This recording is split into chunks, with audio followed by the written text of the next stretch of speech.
The Russian regime is personalist, with varying overlaps of military, economic, and bureaucratic factions, with Vladimir Putin as a nexus mediating figure. This is an occupationally diverse oligarchy with its well-documented conservatism and brutality, which raises an interesting question. Are Russian elites, and Putin especially, ideological or cynical in their operations? Many point out far-right figures like Ivan Ilkin or Alexander Dugin and their supposed influences on the Kremlin. Still, others note the chameleon-like politics of many Russian politicians throughout Putin's reign. To provide an answer, we will give an overview of the biggest far-right ideologies in Russia and then discuss the elite's engagement with them, with a special note on Putin himself. This video can help provide us insight into the reasons behind the unprovoked Russian invasion of Ukraine and perhaps into how the Russian elite generally operates. So, does the Kremlin have an ideology, and if so, which ideology is it? Before we begin, we must make a couple of disclaimers. One is that this analysis only applies to the Kremlin. While some institutions like Orthodoxy influence part of the Russian population, a big portion of the average Russian population is either disturbed by or passively opposed to the war and more preoccupied with surviving a repressive regime in a sanctions-ridden economy than obscure fascist figures. Secondly, we will discuss some far-right ecosystems, their visions for Russia, and their representatives. This is not an exhaustive list, and we must always remember these are overlapping ecosystems.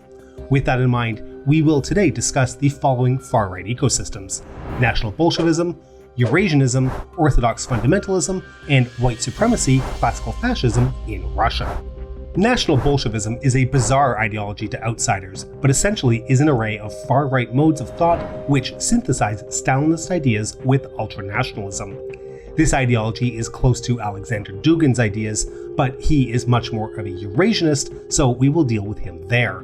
This ideology is a sort of red-brown, not to be confused with the false horseshoe theory of politics, synthesis which emerged in the 1980s, combining totalitarian rhetoric and Soviet nostalgia with nationalism. National Bolsheviks were led by Eduard Limonov and Alexander Prokhanov, the latter of whom merged the USSR with Russian nationalism and absorbed the legacy of the successes of the USSR as a purely Russian legacy. This ideology has many facets, with more classical ultranationalist ideals to others with more emphasis on Soviet nostalgia.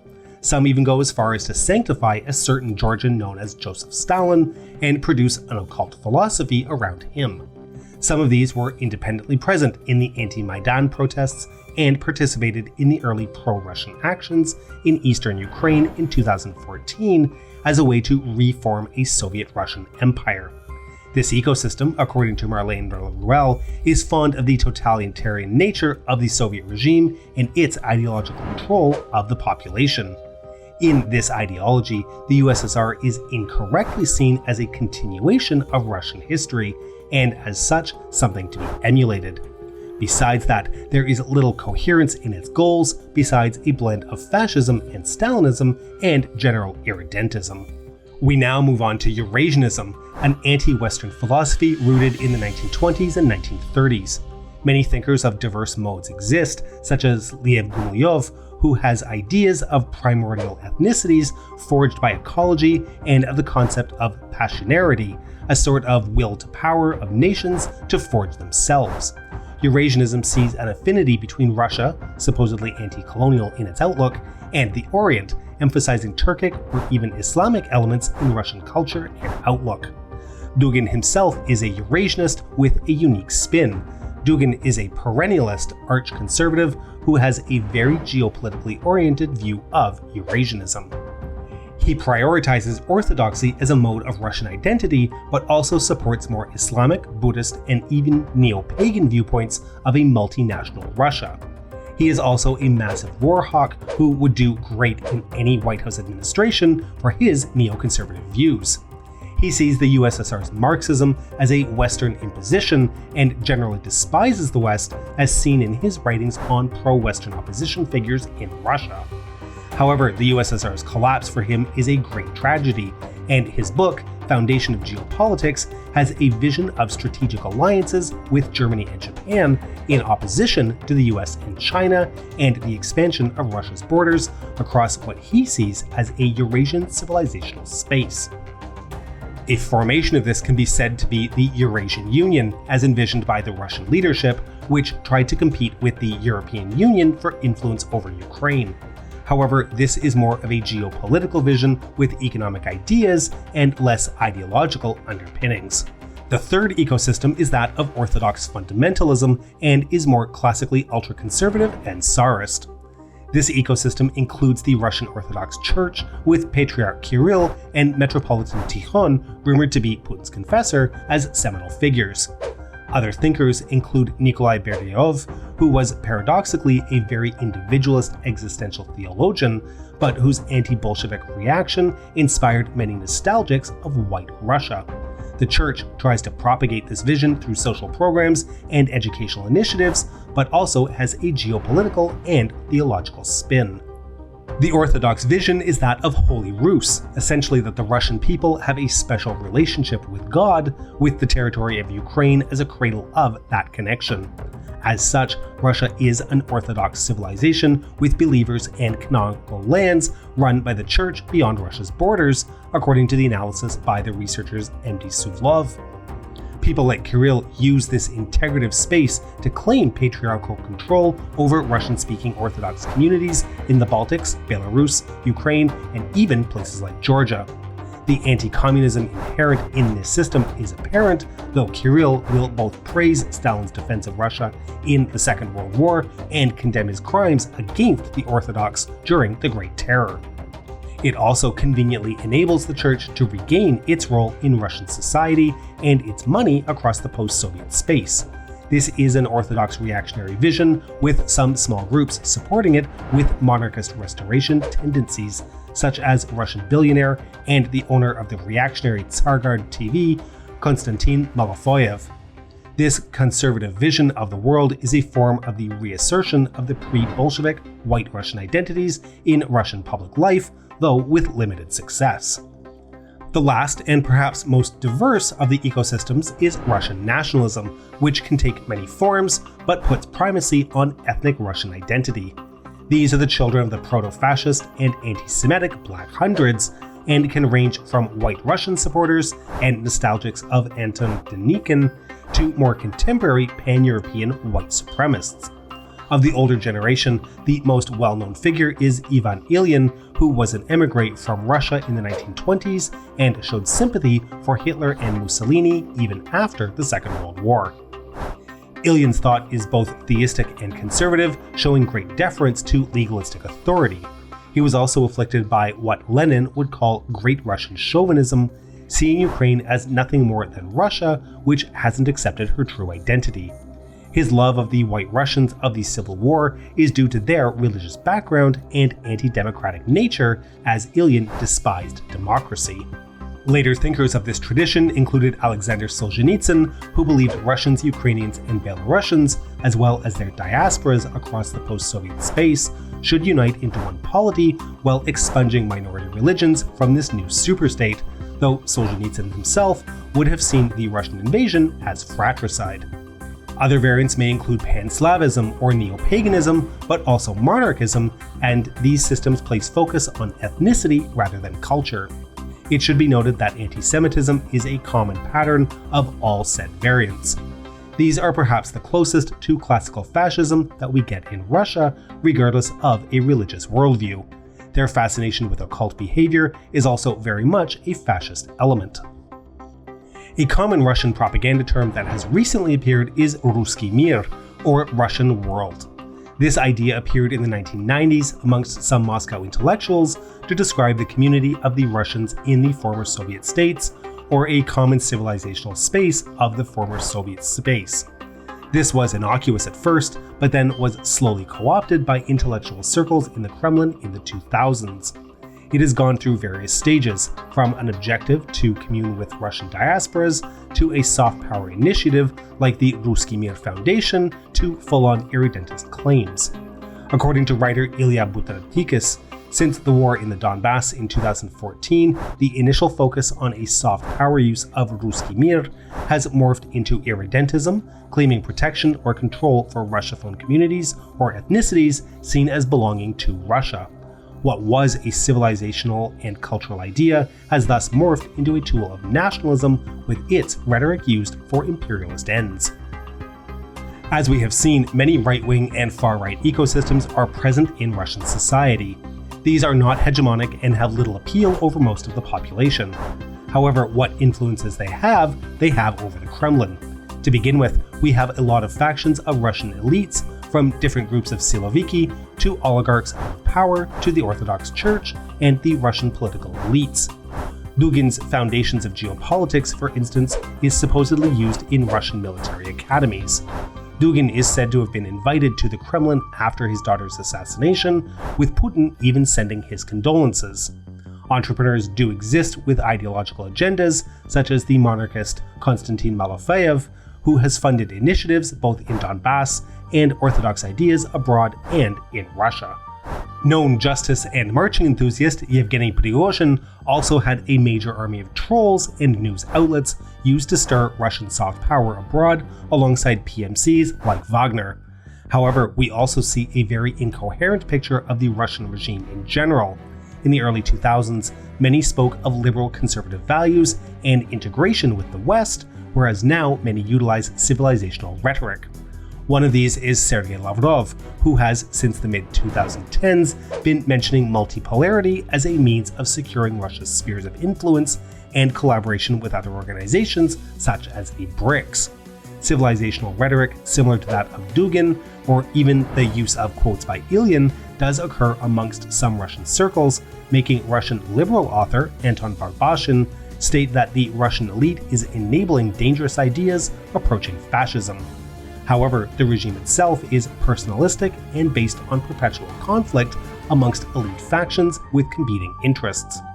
As such, we must focus on the binding glue of the regime, which has manifested itself in the form of Vladimir Putin, and what he himself believes and how he acts. To begin with, Putin's experience as a KGB agent appears to have given him a certain cynical and practical view of the world. In an interview with radio war nerd Philip Short, who authored a biography on Putin, suggests he never believed in the communist ideal. Short also notes that while cautious, Putin is prone to adventurism and emotional outbursts, which explain some of his more erratic actions, like the annexation of Crimea and the invasion of Ukraine. Putin does quote Ilyin, but as Marlene Laurel notes, this is not as frequent as some other scholars may claim. In his speeches, Putin appears to have influences from Ilyin, Gumilyov, and Berdyaev. However, he also has presided over a bizarre and contradictory notion of Russian memory of the 20th century, trying to reconcile the white and red factions of the Civil War. This is not National Bolshevism, but more of an attempt to use any possible symbol for legitimation due to a lack of a vision and ideology for his own. Regarding race and ethnicity, he only tapped into ethnic Russian nationalism during the annexation of Crimea and has instead focused on Russian state nationalism. His regime has also both utilized and persecuted many far-right groups within Russia, depending on the situation, such as the pro-Russia militants in Donbass. He may be genuinely religious now, as his relationship with Tikhon suggests, but we cannot be fully sure if that drives him specifically. What people like Short do mention is how Putin has changed over time. In the early 2000s, Putin spoke of integration with the West and considered Russia to be the third West after North America and Europe. His vision for the Eurasian Union was, as such, not much of an ideology, but rather an attempt to use soft power to make a pull in conjunction with the West. In the 2010s, after what he saw as increasing encroachment by the West, this shifted towards more Eurasian thinking and even embracing China. Attempts to project revisionism all the way back to the 2000s seem to fall flat, and as such, Russia's recent assertion appears more of an attempt to ensure the continuation of his regime and sphere of influence. We may see his speeches before the invasion as evidence of his ideological commitment to ideas like those of Ilyin. However, in Short's biography, we see Putin shifting and adapting throughout his career, such as moving from denying to admitting Russian involvement in Crimean secession. While he may have become more religious and conservative in his old age, his modus operandi is that of a calculating yet gambling cynic. This stems all the way back to his life in St. Petersburg in the 1990s, where he managed links with crime and enriched himself on rations when Russia was going through its post-Soviet humanitarian crisis. Putin's state nationalism does seem to be a bit tainted by Russian chauvinism. As Short's biography suggests, he was rather upset by sectarian issues between Russians and Estonians in Narva in the 1990s, and similarly so for Crimea in 2014. He also, according to Laruelle, is certainly a product of his society, a society that has itself some hatred for what they see as the humiliation of the 1990s, with Ukraine as a seminal space for many Russians. His anxiety seems to stem from that Russian experience, and he has, throughout his reign, tried to control oligarch rampages with the Siloviki. He also has a capability of ruthlessness to achieve said goals, as seen from the Second Chechen War and his version of the War on Terror. He seems to have genuinely wished for integration with the West, but as an equal partner, and when he felt this was not possible, turned to more anti-Western rhetoric. It is this shift that coincides with the post-recession uncertainty, as well as the aftermath of geopolitical clashes with the West, like the missile installments in Poland and Czechia in 2006, and the Russo-Georgian War in 2008. It is this need for ensuring Russian sovereignty and power, whether in collaboration or competition with the West, alongside the anxiety to ensure the continuation of the Russian status quo, which appears to have driven Putin more and more into hawkish positions in 2022, whereas previously he was balancing between hawks like the Izborsky Club and liberals who wish to integrate with the West. Putin is thus more cynical and non-ideological, whose main objective is to preserve a status quo he is invested in to keep his power. His appreciation for some of the whites of the Russian Civil War, such as repatriating the remains of Anton Denikin, is evident, but he also is capable of switching to both liberal and more countercultural talking points. We can see the latter in Sergei Lavrov's speeches, where he suggested that Kosovo and Northern Cyprus show Western hypocrisy, and thus Russia should be allowed to do the same in Crimea and Donbass. As such, Putin's modus operandi is that of a cynic who is the product of Russian history, of both the stagnation's paternalistic cynicism and the Yeltsin era's chaotic instability. He has increasingly become hawkish and adventurous due to a need to sustain his regime and manage the legitimacy crisis in his Bonapartist regime. This is how his dealings with Ukraine also unfolded, from warming relations in the mid-2000s and hoping Yanukovych and Tymoshenko would work together, to confusion during Maidan, turning into the annexation of Crimea and going into the Donbass, to a full militancy and Nazi-style blood and soil irredentism in 2022. It is possible that Putin would have had a different trajectory given his cautious yet pragmatically ruthless way of continuing politics, as well as his chameleon-esque use of political ideologies, like the ones espoused by Ilyin and Dugin, but also others from other intellectual traditions. He does seem to have genuine ideas like the supposed protection of Russophones, but the primacy appears in preserving his Bonapartist regime and sphere of influence. It is this increasing fear of instability, combined with increasing ossification and entrenchment, as well as perceived competition with the West, which led to his current embrace of criminal and hawkish moves like the invasion of Ukraine. In conclusion, we can see that while ideological circles with far-right elements in the Kremlin do exist, and that some figures may genuinely hold such beliefs, the Kremlin in general, and Putin in particular, are best seen as conservative yet non-ideological cynical figures who will discard and use ideas to their liking for personal and geopolitical ends. Putin himself may have genuine ideological beliefs about the Russian diaspora and Crimea and draws upon multiple conservative thinkers and ecosystems, but he and his allies are non-ideological. Their main priorities are opposing what they see as threats to Russia, ensuring what they see as her sphere of influence and independence, and trying to restore as much of her power as possible. This includes their own geopolitical and economic interests, a product of the post-Soviet condition. Understanding this is key for the reasons behind Russian imperialism in general and the invasion of Ukraine in particular. More videos on Russia and the war in Ukraine and the Cold War are on the way, so make sure you have subscribed and press the bell button. Join the ranks of patrons or YouTube members via the link in the description to learn about our schedule, get early access to our videos, join our private Discord, and much more. Please consider liking, commenting, and sharing. It helps immensely. This is the Cold War channel, and remember, history is shades of gray and rarely black and white.